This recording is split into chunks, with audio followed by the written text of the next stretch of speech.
આજે આપણે ધોરણ 9માં સ્વાધ્યાય 5.1 એનો દાખલા નંબર 3 છે શીખવાના છે. એની અંદર કહે છે કે નીચે આપેલ બે પૂર્વધારણાઓનો વિચાર કરો. એટલે કે નીચે આપણને બે પૂર્વધારણા આપી છે, એને આપણે વિચારવાની છે, મતલબ કે સમજવાની છે. જોઈએ તો કઈ બે પૂર્વધારણાઓ આપી છે? તો કે પહેલી પૂર્વધારણામાં કહે છે કે જો બે ભિન્ન બિંદુઓ A અને B આપ્યા હોય તો તેમની વચ્ચે હોય તેવું એક બિંદુ C મળે. એટલે કે અહીંયા બે અલગ અલગ બિંદુઓ આપ્યા છે. એક બિંદુ છે A, બીજું બિંદુ છે B, અને બે ભિન્ન છે એટલે કે અલગ અલગ છે. તેમની વચ્ચેના ભાગમાં કોઈક જગ્યાએ ત્રીજું બિંદુ આવી શકે કે જેનું નામ C છે. C ની જગ્યાએ બીજું કોઈ પણ નામ હોઈ શકે, પણ અહીંયા ત્રીજું કોઈક બિંદુ છે અહીંયા વચ્ચે આવેલું હોય. ચલો, હવે બીજી પૂર્વધારણામાં આપણને કહે છે કે એક રેખા પર ન આવેલા હોય તેવા ઓછામાં ઓછા 3 બિંદુઓ મળે. એટલે કે એક રેખા આપણને આપી છે અને એ રેખા ઉપર એક બિંદુ છે A, બીજું બિંદુ છે B, અને જે ત્રીજું બિંદુ છે ને એ બહારના ભાગમાં છે, એટલે કે એક જ રેખા ઉપર આવેલા નથી. એવા આપણને 3 બિંદુઓ છે મળે છે. કારણ કે 3 કરતાં વધારે તો મળી શકે, પણ અહીંયા શું કહે છે? ઓછામાં ઓછા, એટલે કે ઓછામાં ઓછા આપણને 3 બિંદુઓ તો એવા મળી શકે કે જે એક જ રેખા ઉપર આવેલા ન હોય. યસ, એટલે કે અહીંયા પેલું જે પૂર્વધારણામાં 3 બિંદુઓ એક જ રેખા પર છે એવી વાત કરી. બીજી પૂર્વધારણામાં અહીંયા બે બિંદુઓ એક રેખા પર છે અને ત્રીજું બિંદુ બહાર છે એવી વાત કરી. ચલો, તો હવે આગળ આપણને શું પૂછે છે પ્રશ્ન, એના તરફ જઈએ. તો કે શું આ પૂર્વધારણાઓમાં કોઈ અવ્યાખ્યાયિત પદ છે કે જેની પૂર્વધારણા હજી આપણે વ્યાખ્યા આપી ન શકાય?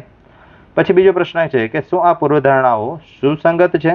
એટલે સુસંગત છે એટલે કે બંનેનું જે વિધાન છે એ કંઈક અલગ અલગ કહેવા માગે છે કે ભાઈ અલગ અલગ પરિસ્થિતિ રજૂ કરે છે તો સુસંગત હશે, નહીંતર નહીં હોય. અને પછી છેલ્લું કહે છે કે શું આ પૂર્વધારણાઓ એ યુક્લિડની પૂર્વધારણામાંથી મળે છે?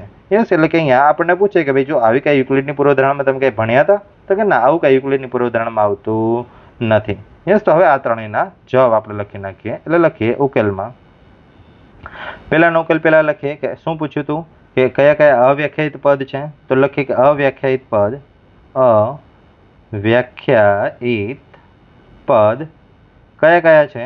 તો આપણે જોઈએ તો આની અંદર જે બિંદુ છે અને રેખા છે, આ બે પદ છે એ અવ્યાખ્યાયિત છે. એટલે કે આપણે લખી નાખીએ અવ્યાખ્યાયિત પદ બિંદુ અને રેખા છે.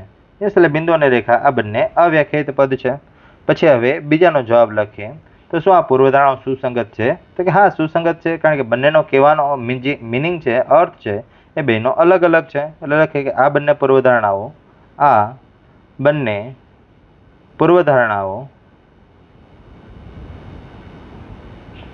સુસંગત છે.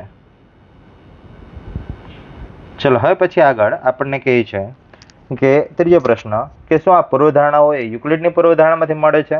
તો કે ના, આ પૂર્વધારણાઓ એ યુક્લિડની પૂર્વધારણામાંથી મળતી નથી. ના, આ પૂર્વધારણાઓ યુક્લિડની પૂર્વધારણામાંથી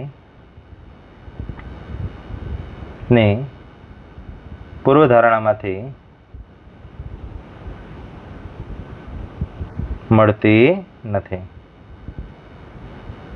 યસ, એટલે અહીંયા આ જે પ્રશ્ન છે એનું સોલ્યુશન છે એ પૂર્ણ થાય છે. Thank you.